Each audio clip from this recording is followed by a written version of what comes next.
chandopinda inonzi United Apostolic Faith Church of God.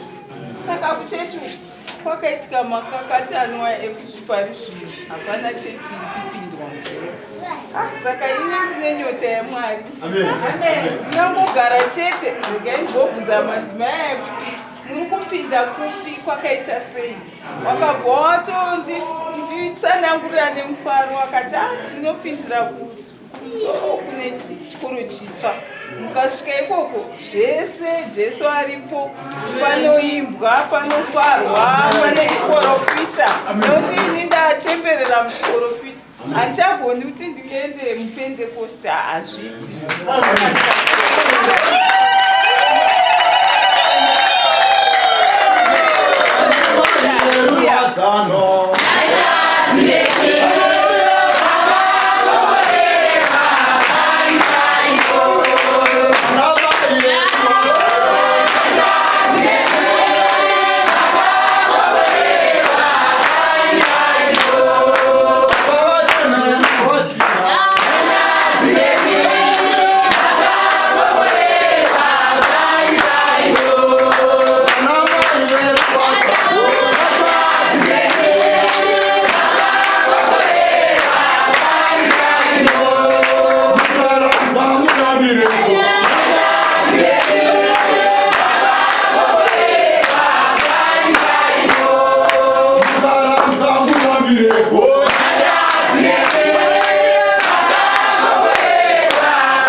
Vasingazivi kune chechi yavo. Asi nhasi vauya kuchechi yavo. Asi zvapupu hazvitendeukiwe. Asi kuzvapupu kunouyiwa nokuti chechi yako. Haleluya. Haleluya. Amai hamuna kurasika. Mauya kuna Jesu. Haleluya. Makamai vangu ruwadza ndinodada navo mana. Haleluya. Haleluya. Zvakufashauya chete. Vana mai vangu ruwadza ndinodada navo. Mayuthi angu ari kudzidza. Mukoma ndenya. Amen. Haleluya. Haleluya. Haleluya. Haleluya. Ndoda kutora uno mukadzi. Wenzi yedu yati ali. Haleluya. Na Jesu chitatu. Vakawanda. Haleluya. Hanzi mai singashanyiwe. Mai vainoruba pa. Amen. Haleluya. One mai kwesingauye mwenzi zvibvudzi. Zvigadzirise wega. Amen. Haleluya. Haleluya. Ndoda kutora uno mukadzi. Haleluya. Tinovatungamirira tinavo. Ruwadikira Mwari. Ndiri ruwadiki. Ndiri ruwadiki. Ndiri ruwadikira Mwari. Ndiri ruwadiki. Ndiri ruwadiki. Ndiri ruwadiki.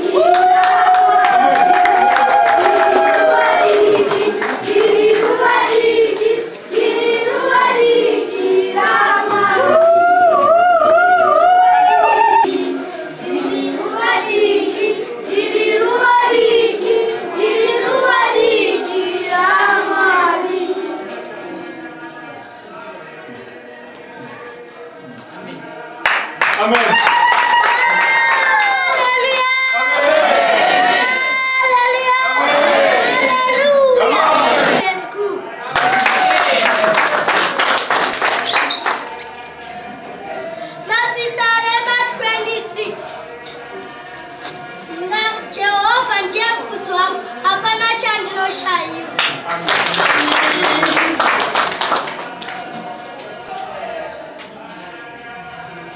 John 14:1.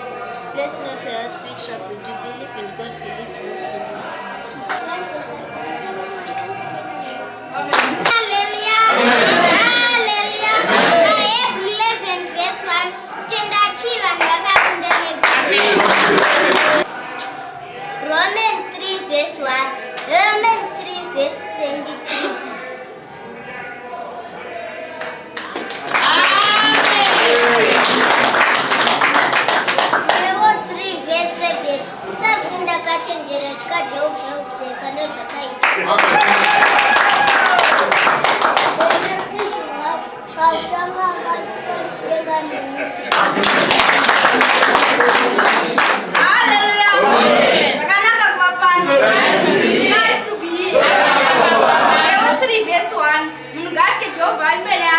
Mwanakomana wangu sakangana kudzidzisa kwangu, asi moyo wako ngauchengete mirayiro yangu, nokuti zvichakwedzera mazuva mazhinji oupenyu norugare.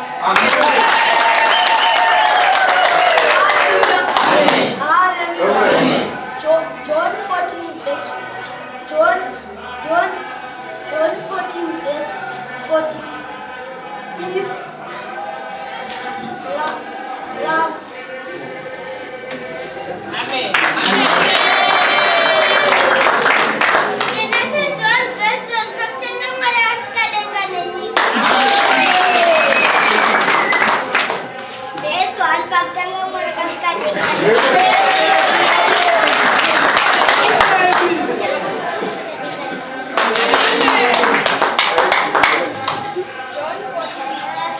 John 24:15. As for me and my family, we serve God.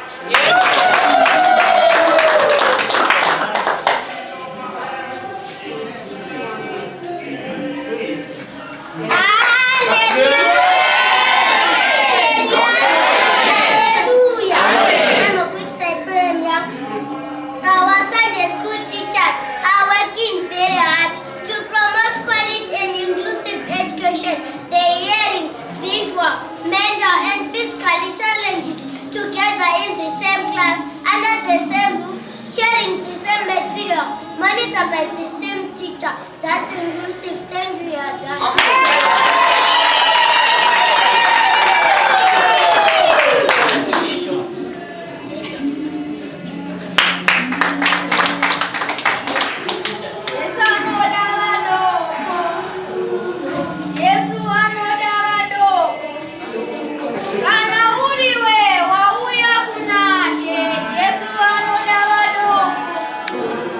Yesu anoda vadoko.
chipo choupenyu. Haleluya. Kurarama bedzi kungovepo panyika, kungonziwa uripo. Haleluya. Zvinhu zvakakosha itestimony hombe. Haleluya. Munyana mukuru kwazvo kurarama kusvika patiri nhasi. Haleluya. Nekuti hapana chatakaita chinoshamisa pamberi paMwari kana chinokodzera pamberi paMwari chatingati ndo chatiri kurihwatiwa noupenyu. Haleluya. Asi Mwari vakangoita nyasha. Haleluya. Saka tichivatenda nguva yamasikati muzita raJesu. Haleluya. Titore zvemukana uyu titende mutungamiri wekereke zvapupu zvaJesu Apostolic Church nokurongekwa kwahwo kwese kubva pamuvanhu webasa iri baba vachirwa vachitenda kutumwa. Haleluya. Vanoti vanzwira nyika tsitsi, vaona kuti nyika yatadza ropa radeurwa ramakondobwe neremhuru dzakakora, asi zviizvo munhu zvanyanya. Haleluya. Vari vanosvika pavanotinzwira tsitsi votipa mwanakomana Jesu. Haleluya. Kuti atifire pamuchinjikwa. Haleluya. Asi shoko raJesu manje raizoda kuti richisvikana kwatiri. Haleluya. Baba vanosanangura mizochiwa tichikudza masikati anhasi. Haleluya. Baba vachirwa kuti muranda uya vachidanwa vachiuya pamberi paMwari vachinzi basa iri vanhu vanofanira kuti vazive nezverusunguko rwavo. Haleluya. Saka vachitenda basa iri, saka tichivabvunza baba bishop vatinofamba navo nguva yose. Haleluya. Nokuti kunyange Mozisi zvakanga atumwa naMwari kuti aende kunotungamira boka ravaIsraeri kubuda muruoko rwaFarao. Haleluya. Rabatwa risina kupera. Mwari vanosvika pavanogumisa nguva yaMozisi yekurarama. Haleluya. Asi pane muranda wakanzi atora achitangira ipapo. Haleluya. Vana Joshua unotorawo tsvimbo achifamba achienda mberi. Haleluya. Saka mutizvatiramba titenda nababa vatinavo baba bishop kuti kunyange baba achivasisika vakaramba vachienda mberi nebasa nokuda kwokunzwisisa basa iri kuti rinofanira kuenda mberi. Haleluya. Zvakumboye zvigaro zvose zvana baba kusvika mukomana mudikiya Mwari. Haleluya. Nambuya ndinozwa kuvakudza namai zvakanyanya. Haleluya. Kuwazana rwose ngarutindo zvakanaka muzita raJesu. Haleluya. Tora mukana ndikukwazisei muri pano ndichinzwa kufara kwazvo nokuda kwekuvenyu pano. Haleluya. Chikonzero sei ndichikudzai ndechekuti nyika yatiri kurarama iko zvino inyika yaane kumwe kunonzi kunakidza kuri mairi. Haleluya. Asi ndinokutendai nokuti makagona kuziva kuti izvi hazvina maturo mukasiya mukamhanya kune ruponeso kamwe kuti isu tirarame. Haleluya. Zvinotai nazvo ichokwadi hapana kanga asina. Jesu ndobva taenda pari tikanotura, asi tiri kuti tava vanhu vatsva ishuwa here. Haleluya. Tenda. Haleluya. Mwari ngaatiitire zvakanaka. Saka muchiona isu vana vezvapupu zvaJesu Apostolic Church mapostora. Haleluya. Anoza kuti postori zvinorei muteveri waJesu. Haleluya. Ndikuswera vanhu vachitsanangura zvinhu zvakawanda nezvisiki mupostora muteveri waJesu tichinamata nomusi wokutanga wevhiki kana ndo watakamuka nawo tikaita vanhu vatsva nani saka titori vanhu vatsva nomusi wokutanga wevhiki tichinamata Mwari wari. Saka musazonyeperwa nati munonamata zuva inhema. Haleluya. Sokutanga wevhiki Jesu wamuka tava vanhu vatsva ndokutotanga kurumbidza. Haleluya.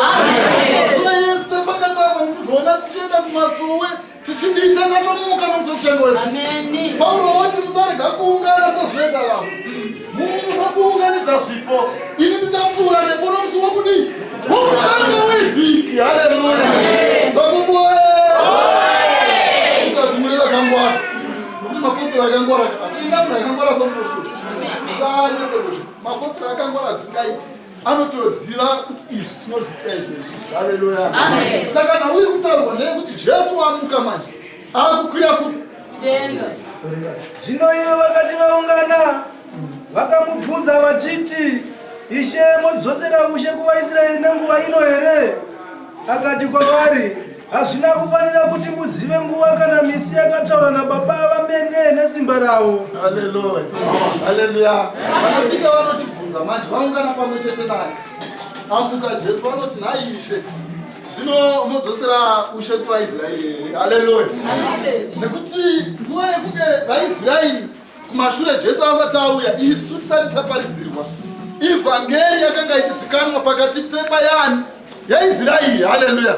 Israeri ndo imba yakanga yakadi yakasanangurwa. Haleluya. Vaitoti kana vachinamata vanzi Mwari wedu. Haleluya. Vakatoona umwe aenda pakati pavahedheni waitogadzwa ndare kuti ko iwe wazoendapo sei. Haleluya. Kunyange naPetro akazvibvunzwa izvozvo. Haleluya. Kuti ko iwewe uri kubva kupi. Haleluya. Wazoenda kumuhedheni sei. Haleluya. Izvo aiwo Mwari vakanga vamupa chiratidzo chemucheka wakasungwa makona mana uine mhuka mukati. Haleluya. Mwari ndobva vachienda kupi ikoko. Munhu wandakatini nasika haana chakaipa padi, saka haufani kusarudza chii. Haleluya. Usazonyeperwa kuti Mwari vakatiitike zvose zvekuti chaiva chiratidzo chaitoda kurudzirwa. Haleluya. Tunoti achinyengetera ari paJobha pamusoro pemba. Haleluya. Ndo paanopuwa chiratidzo ichi. Unoti wakanzwisa nzara pamweya. Haleluya. Musanyeperwa. Haleluya. Asi muchapiwa simba kana mweya mutsvene wauya pamusoro penyu. Ipapo muchava zvapupu zvavo paJerusarema napajudhiya yose napaSamaria nokusvika kumagumo enyika. Haleluya. Zvino Jesu ari kuti aiwa musanetseke zvenyu. Haleluya. Nokuda kwemisi kana kwenguva. Haleluya. Izvozvo zvinozikanwa naIshe. Haleluya. Zvino imini zvomoita chigarirai. Haleluya. Mweya mutsvene achauya. Haleluya. Ini ndakukwira kudenga. Haleluya. Ndakunokukundirai umwe mweya chikugunyaradzi. Iyeye kana auya ndiye achakubatsirai pabasa iri rose. Haleluya. Ipapo mweya mutsvene kana agara muchava zvapupu zvangu paJerusarema, paJudhiya kusvika kunoguma chii. Haleluya. PaCape paSouth Africa, paSwaziland. Haleluya. PaIsrael. Kureva kuti tichiri kuenda kusvika kumagumo enyu. Haleluya. Kuti kana mweya mutsvene auya pamusoro penyu manje muchava zvapupu zvangu. Ndobatika tinenge tisanangura kuti kana tichitsanangura nyaya yekuti munhu chapupu tinenge tichiti chii. Haleluya. Munhu anomira pakupupura, munhu anotaura zvaanoziva. Haleluya. Ava vakushanda kutenda manje. Haleluya. Izuva chairwa seJesu Kristu wakafiraiswa. Haleluya. Mweya mutsvene wakaduruka uya nezuva riya watovapo. Saka ndavachi chapupu kureva kuti kufamba kwedu kubva pano tichienda mberi tinozvatakudii. Kwamanga muri kufungwe mahaleluya enyawo nemahamene asunzika kana mapostoli. Ndinofara kusvika nhasi tese tichirarama nhasi sonke siphila namhlanje nako rohane hana izwe njaluvalo nje nako rohane hana izwe njaluvalo namhlanje. Sister Lorraine Sister Miriam saka nekuneta zvese zvanezvo zvatakaita semayouth pameeting motiregerera ndasikolera nguvasimiwe njengamaita tisine. Haleluya.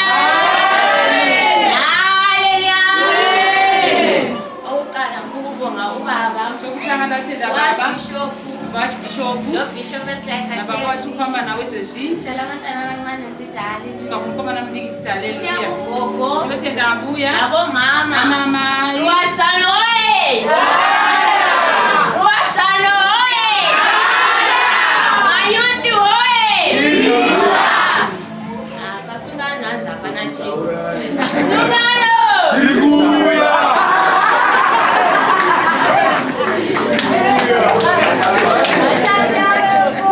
Haleluya!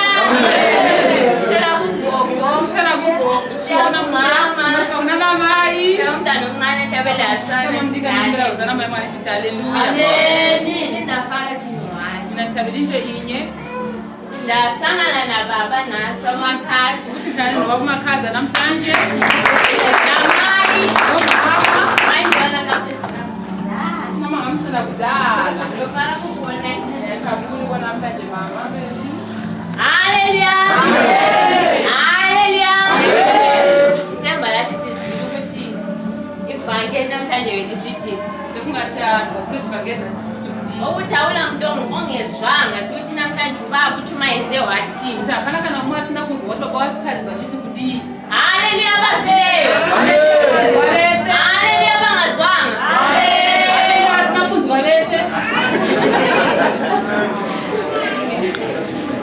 Baba za apostoli 1 ndima 6 ndugu mukati kukwira kwa Jesu mudenga.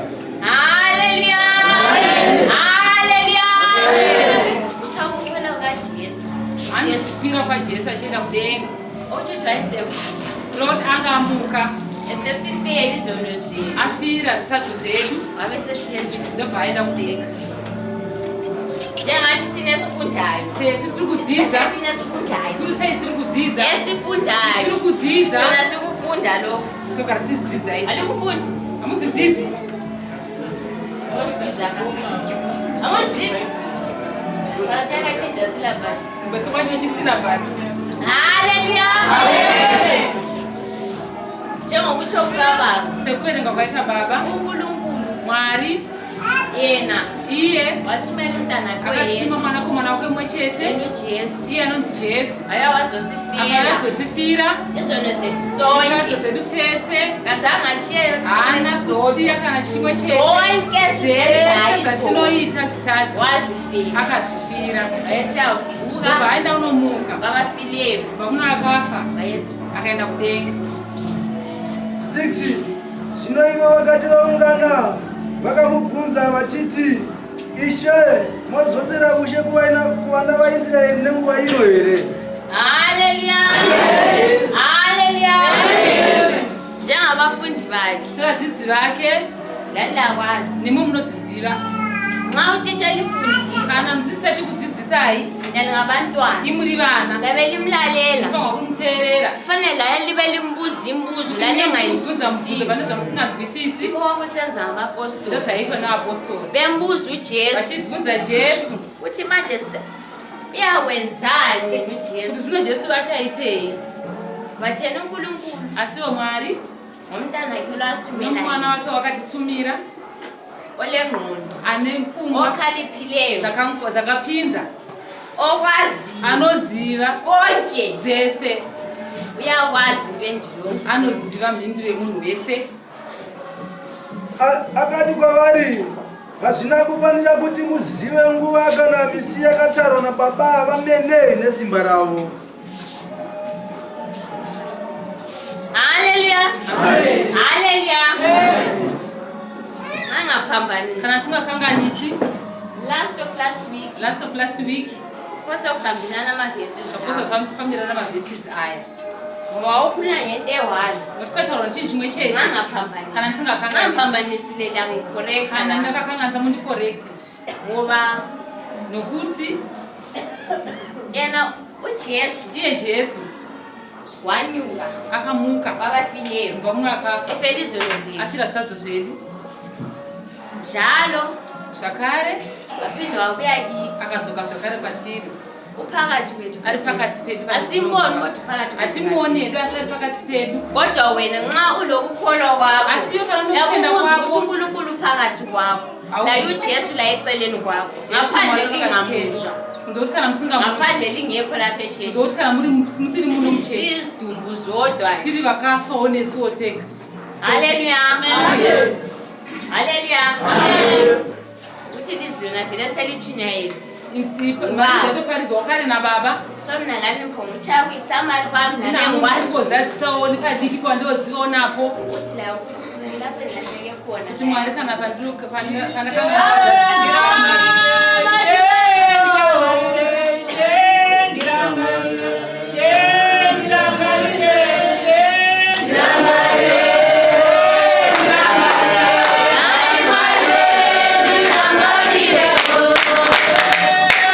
Hallelujah.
patient kuhlanganisana nevana vamwari vakankulunkulu pazuva ranhasi ngelanga lamhlanje nyama nemweya zviri pamwe chete inyama negazi ndoziva kune vamwe vangu vachishuwira kana wakadai asi havana uipiwa nguva iyoyo inotokupa ezembu yangu inini wacho nababa nechimwana chandinacho nemukomana dai muchidaona dai muchinochema kana kuti muchopururudza kufarira kuti vamuvhakeri baba munyori vaimbotamba vachidai pane change chaitika moti yatauya nayo ndo zvatinonodza amen asi nenyaya kuti mwari kana hanzi vanenge vachitoziva kana nenguva kuti munhu wangu asati asvitsa shoko kumagumo enyika ndosaka vatipa mukana wakadai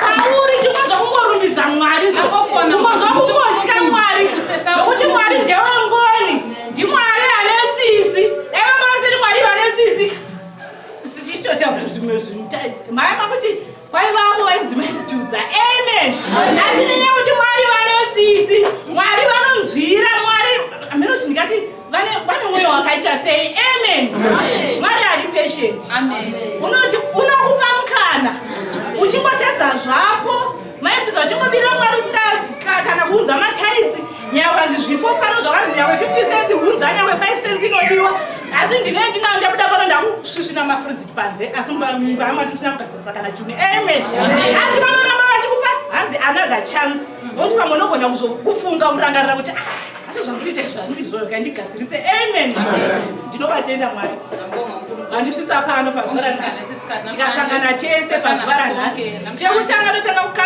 kurumbidza nekukudza baba vakavamba sangano rino rezvajesu apostolic church nezvigaro zvavo baba bishopu vatinavo vari kuramba vachimboshingirira hanzi kufudza kwakaoma kozi kana wavharira mombe paya mudanga moya kune zvimwe dzine dzichida kutunga dzimwe dzichida kukava asi vanoramba nemwoyo munyoro vachimboshingirira kuramba vachingotitina kutigadzirisa kuti tirambe tichiita zvakanaka mukati mimba yamwari amen ndinobva kuvatenda baba ivavo ende tikatarisa eji yacho zera ravo ndopaunoona kuti ava ndo vanonzi mwari vari kushandapo amen tinofanira kuti zvese zvatinoita ngatityei mwari tisatarisira kuti vangandidi hangu ngakundidine miro mtetetete ndinongodai pane pabasa ramwari hazvidi kudaro zvoda vanhu vane mwoyo hameno tingati mwoyo wakadii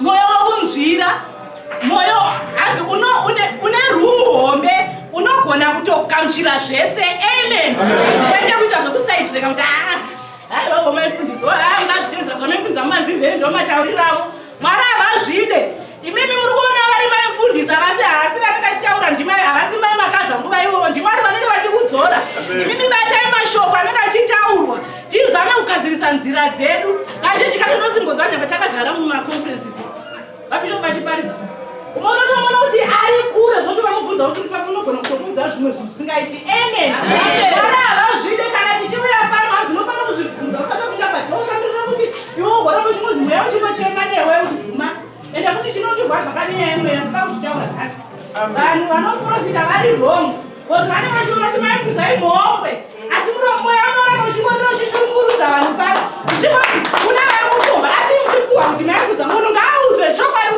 pamwe ndesingazvizivi kuti ndikutoita ukomba ivanai dhimoni kozi zvimati zvinongoitika iwe usingazvoni uchinzwa zvikuitika zvozvomboona zvaitika saka mweya ngaurayirwe muzvokwadi kwete kuti ave kunyenyeredza ari satani nomudza kuti satani ibva pano kwete kuti satani ndokumbira mubva ukamukumbira habvi unobva chaizvo saka tinofanira kurayira zvisiri zvatizvidi mukati memba yamwari amen kumbirira kana muchipinda kutozvibvunza kuti ndinani ndiri kuindepi muno munhu avingei kuzodii kuti zvigodii amen munhu hakuna munhu anokuzva kunzi imbi tokumbira munhu uchira ende kuzonzi tokumbirai munhu uchira hazvidi kudaro basa ramwari amen izvo ndikuzitaura kuti baba bishopika tinogona kusunga izvezvi tikaenda munosu tikaona vasipo pamba pavo vamwe vanhu vari kukohwa pativo nguva yavo mukana yevamhana kwava kukohwa kuri mukati meshoko ramwari kurifambisa saka iwe inzwa kutya kana uri munhu kuderedza basa ramwari nguva ino amen inzwa kushungurudzika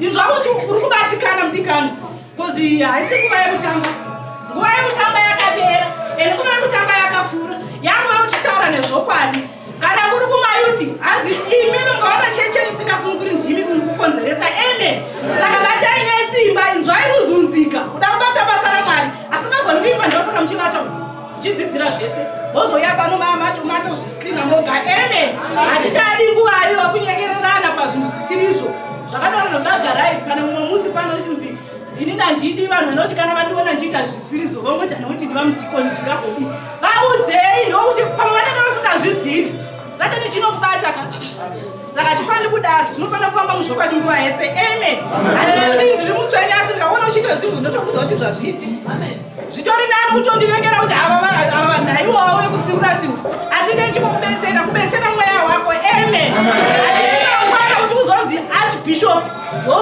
vanokonewa because of my mudzi anenge achiita zvinhu vachingoita zvokuumbiridza so vachingomuvakirira ende uchinyatsoisura comfort ameno kuti ndingazvisanangura sei inodza kubatikana kana ndichiona vanhu vachiita zvisirizo mukati memba yaMwari kana kuti basa raMwari ndinobatikana mashoko ari kuita kunditaura izvozvo inyaya yataura nhamba panyaya ye3 days kuya tichati totaura nayo zvayo but ini ndichitarisa kuti kana tasvika panguva yapolishing time takatopedza nezvazvo kare but ufanira kuti panguva yepolishing time ndo yastarting point yedu izvozvo hanzi ufa kurashwa iwe unoziva kuti ndiwo akakonzeresa kuti zvidaro ameno ako kwauri kuenda amen inazva kurumbidza nekukudza mbuya bhishopi pachinando pavari ndimbuya ndigogo chaivo asi pabasa raMwari musikana amen hatifambidzani navo pabasa raMwari kufambisa nekusvibira Mwari amen mai unozva kuvarumbidza namai vatinavo mai bhishopi ndinozva vana mai vavo ndichivakudza ndana mai vanogamuchira zvese kwete zvakaipa vanotigamuchira tese havana klasi votazi nekuti une bhenzi kozi vamwe kaisisu tinotarisana kauti nokuti ana matenesi vaitini handifambi naye pana Mwari hapana tenesi rewaiti Mwari vanoda mwoyo wako amen saka zvakutsva hadzinhange mutange ndinofana kutokukidzana nambuya kuti ivo vanongozvikona sei vana mbuya kufamba nebhodhi yavo iya kufamba udzi vasvika kwakati vasvika kwanhema vazoenda kwakati zera ravo iri kukunda nambuya bishop declare pamberi paMwari uchikumbira kuti Mwari ndikutotaura ndichirevesa nemumwe zonda shoko renifambi handikakundi nambuya bishop kozi mbuya vambuya isusu tichiri vanana saka tisu tinofanira kumhanya mberi wachiteera mashure amen zvifungirei kuti vanzi vaenda nhasi Mwari vatora mai vaya isusu tichiita rekugarira kudai inova yanzi yafazvo zvapupi yacho saka ngatimbukei vana mai tinyashoshandira Mwari hanzi kuwadzana shanda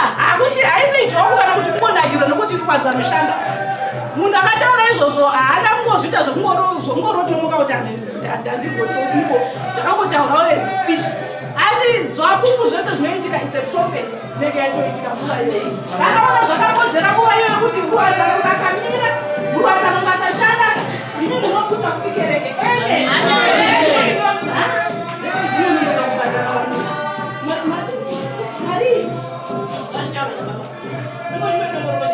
inomukaisipa vakuseni vatorerwa nematsodzi apaza akatora bhegi iroro chete mumba amen saka unofanira kunzwa kushungurudzika uchemera Mwari kuti Mwari handina asi ndigonesei pabasa renyu amen vanoita vaya hazvirevi kuti vanazvo asi kuti vane chishuwiro nevavariro yekuti basa raMwari rifambe amen vanonamba vachina vachimira nevana vamwe vanotokritisaiza egopa ndendo unozokushava basa rekuita haina ndingazvigoni iwewo urani iwewe wota uzvigoni pane kutoshungurudzika utokumbira kuti amai vanongozvigona sei vana vachinetsa ndikunetswa netumba ndinavo mumba vakondwa ivo vanozvifambisa sei woswedera padhuze okopa zvakanaka ndo zvinodiwa mukati memba yaMwari amen tinofanira kuhanzi tikabatana vana vataura pano ende mari dzokungoita hedu asi Sunday school yazvipedza pano mwana auya akamira pachikudzani chiti ECD hangu apedza kuti hazi unity teamwork ndo inodiwa mukati mebasa raMwari vamwe vane umwe anongoita te hazi matee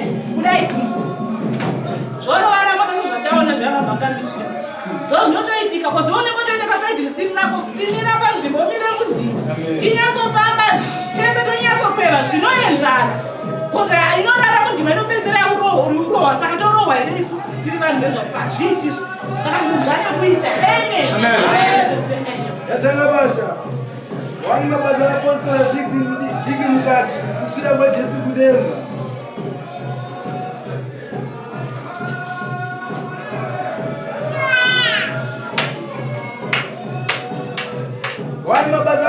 Bora 6 duku mukati kukwira kwaJesu kudenga musoro shoko. Zvino ivo vakati vaungana vakamubvunza vachiti, Ishe, modzosera ushe kuvaIsraeri nenguva ino here? Amen. Iko kuzochemera ushe kutoita zvokubvunza kuti modzosera nenyaya kuti tiri vana veushe toda zvigaro izvozvo. Saka tisabvuma Mwari havana kuda kuti titorore ushe, ndosaka vakaroverwa pamuchinjikwa vakapira vakadzoka. Amen. Ngatirambe tiri vana veushe. Musazvitarisira pasi, yani zvakuba haisi yekungo, haisi zvakukunje, asi nhaka ndeyedu. Amen. Saka ngatimirei panzvimbo, timire nesimba, hazvi zvimwe zvinhu iwowe nyaka zvakangofanira zvaitika iko kwatatiri zvaitika varovana mota idzi akanganisa unobva watobata wega nestatement matauriro ako maitiro ako oga unobva ngozvibatisa kuti izvo handizvo izvi. Saka izvo hatifaniri kungobvumira kubatwa nasatani. Isusu takangopiwa nekungopuhwa mahara. Hakuna kana wandipana nemwana akamboti chigondopira mwana wako kuti ugowana ushe, chigondochekeresa kana chigogurwa chikuru. Mochiimagina kuti nyika yese kana yakaungana pamhofu paya, vamwe mai ende mai vazvida kuti havana zvavanazvo, munhu ane zvinhu zvake but hazviratidzi, but kuti unoziva kuti zvandiri chakakosha kwandiri mweya wandiri kufema uyu ndofanira kunosuka toilet iyi kozi Mwari havagari pane svina. But unoona mai kuti vanenge vachiita zvekutanyanga kana kusapindamo futi chinoti mune svina, saka ndoda kuti bviswe nani. Saka chandiri kutaura pari ere yekuti pandinoona ini kuti hapana kugadzirisika, ngatitodzidzira inini wacho kupagadzira. Amen.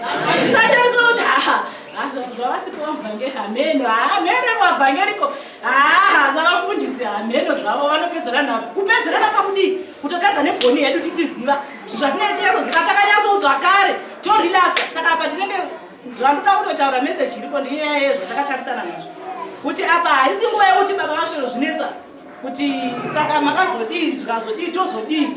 Inguva yekuvapa update chete kuti takashanda pakati pasara pakati chete ndo zviripo. Hakuna nguva yekunoita kuti tichiri kutotanga kupleja takapedza kare. Kana usina kushanda ndima yako ziva kuti nhasi kuri kufa kurasha. Mwari havazvide izvo ndori kukonzeresa mukati memba yaMwari. Amen. Wozouya kana tiri muruwadzano. Ini ruwadzano ndorufarira zvikuru. Asi kuwadzana hanzi kubatana, kushanda pamwe chete. Kwatichaenda uko hatifaniri kutarisa kuti hanzi vamwe vanotima, anenge amagroups, magrade. Kuti hanzi kuti ndeve Midlands, hai mukobva inenge yayoga mutapa. Pana Mwari hapana mukobva, pana mutapa, tese tiri vana vavo tese. Vanotida ndosaka vachizoda nemuroyi. Muroyi asada buda unotanga kupfuga mukumbira kuti Mwari ndizarurei ndinobata maimudza nhasi. Kana ndakakodzera ndisingandabati unouya. But kana ndichimira nezvokwadi kuna Mwari, Mwari vanondimutsa futi kuti muroyi agozoziva kuti Mwari varipo. Amen. Saka ngatimirei nesimba ruwadzano. Tisadzokende usacheuka kuti mai mududza vabvisa dhora ini ndine tudhora saka ndobvisa dhora saa mai mududza. No. Handi hazviri zvaro mumba yaMwari. Usatarisa kuti nokuti murabvisa 2 bobo ini ndochibvisa 10 cents. No. Paunonzwa kutsva napo Mwari ndivo vanenge vataura newe nguva iyoyo. Zvimwe tinotadza kupona, totadza kurarama, totadza kuwana amwe mablessings. Nenyaya yekuti ndinogocheuka kuti avo vazodii. Ko iwe nguva iyoyo zvati chii chaitika kwauri. Amen. Ende tofanira kuziva kuti Mwari vachitisika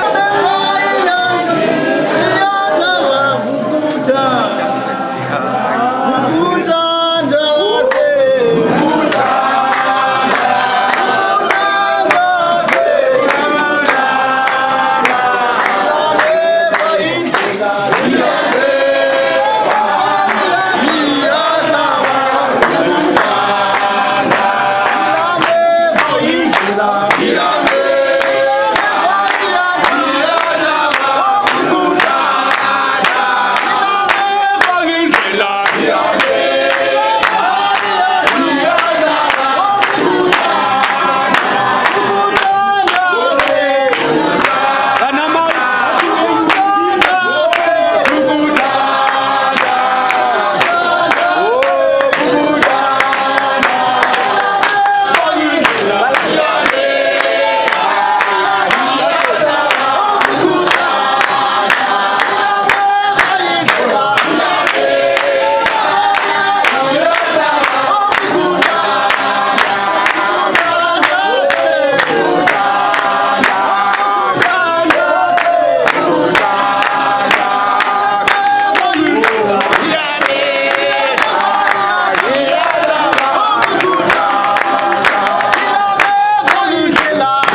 kusama kwenyake.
Haleluya. Mwari Jakoba kangaripo. Ero chaura chaiwa. Zvinofadza vekwake kuti abate vaKristu achibaira. Ndokubva abata Jakobo ndobabaira munondo. Zvikafadza vekwake. Nokuti yakanga iri nguva yezvingwa zvisina mbiriso. Amen. Mutambo wati kuinda wewe. Haleluya. Vane vanotenda. Zvakanaka kuwapana. Regai ndikudze baba bishop. Navamuzisi atorwa. Joshua unonzi aiwa. Iwe chitungamira vana vangu Israeli. Kusvika mukanenyika chipikiro.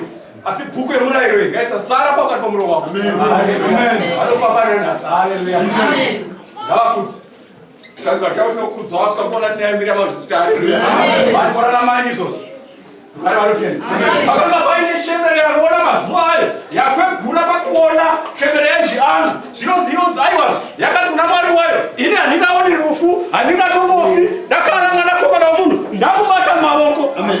Ndokubva yagara mutembere. Haleluya. Ndokudzana muya wakadaro. Vanogara mutembere.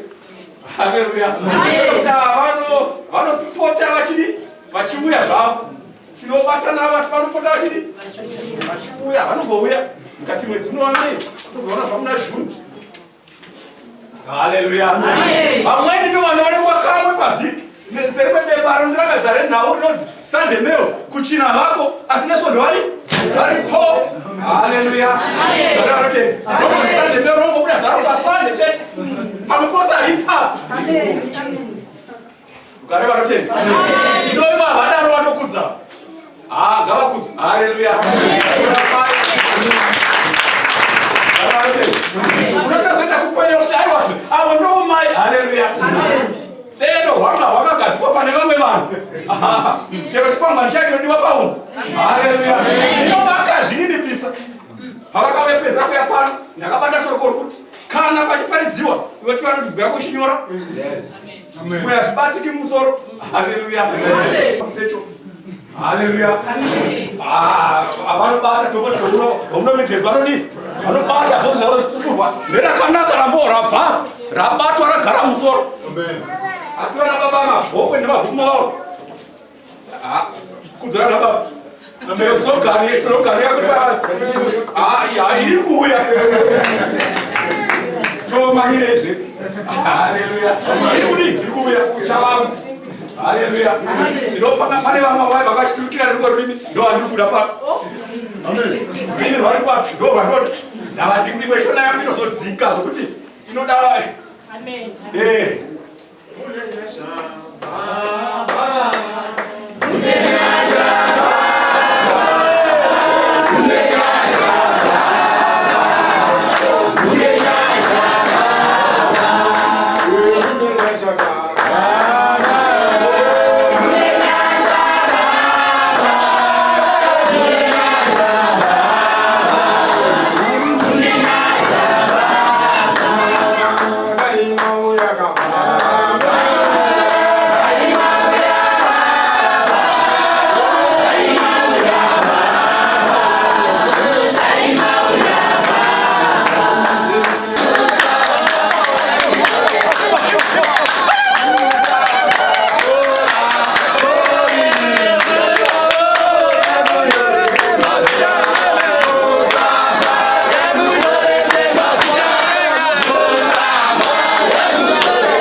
Baba mwanakomana ngero ya mchele. Masikati ano mwali wangu naishe. Kinotenda basa rose rabatu papani. Vana mbewenyu vari pano zambuku za Jesu Apostolic Church. Kinotenda tichigaishirana. Neama nesamwari vanotsvaga nyasha dzenyu. Vasingatsvaki munhu asi vanotsvaga ukuru hwenyu. Kereke yenyu ndiyo ibaba. Isina kuya badzi panyika. Asi yakauya neropa rakadeuka pamuchinjikwa.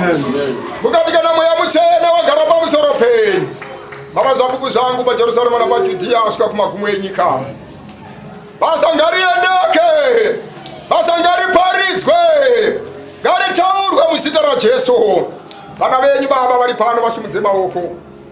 Vakumbira Mwari wangu. Ndoziva tinodarika pamberi pouso hwenyu. Asi mumwe nemumwe sezvazvireurura ndoziva kuti maregerera. Maoko aya asumudzwa akafanira kuropofadzwa nekukomborerwa. Mwari wangu vanokumbira vanotsvaga muzita raJesu. Hatitsvaki panyama asi tinotsvaka pamweya mutsvene. Kuti kana wagara patise kureva kwenyu Jehovha kuti handingakusiyei muri moga. Uyai kwandiri mose makaneta makaremerwa. Ini ndinoregerera ndinotura zvose. Baba wakudenga naishe wangu. Ropofadzai tsoka dzinofambira zvakanaka. Pakati dzakafanira kukomborerwa. Muzita raJesu ndadzorera mbiri kwamuri. Baba wangu tine basa ratakatarisana naro. Tinoramba tichiri kumikidza pamberi peruoko rwenyu. Mutungamiriri ndimi, mupi ndimi, muzaruri pazvose ndimi. Pangere ngaiparidzwe iende mberi. Muzita raJesu, mazvino nekusingaperi.